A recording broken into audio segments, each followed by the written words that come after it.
Любов.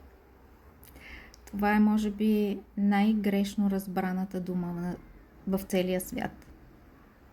Още от съвсем малки ни учат как да обичаме, кого да обичаме, кога да обичаме. Сякаш любовта е действие, което можеш да извършиш по поръчка. Истината е, че любовта не можеш да я извършиш по команда. Много често бъркаме любовта с чувството за собственост, за контрол.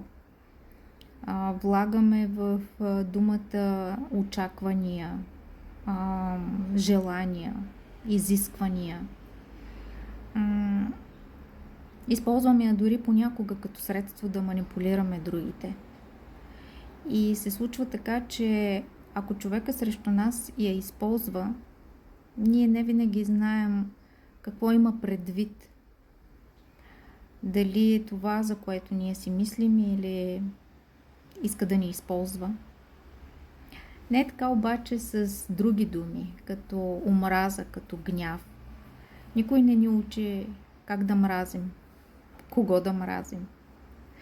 И това е, може би, причината, поради която омразата е останала такава ясна, чиста, разбираема. Ако срещу нас някой ни каже мразете, ние със сигурност да знаем какво има предвид, какво чувства, какво означава. Любовта обаче е най-важното преживяване в нашия живот.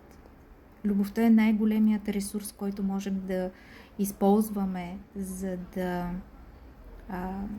работим и да лекуваме нашите рани.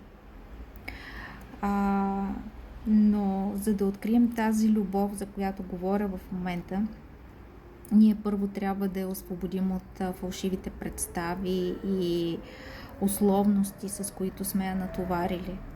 Да освободим сърцето си от всичко това, което не е наше, не това, което са ни казвали, което са ни учили, но ние всъщност не сме сигурни дали това наистина е така.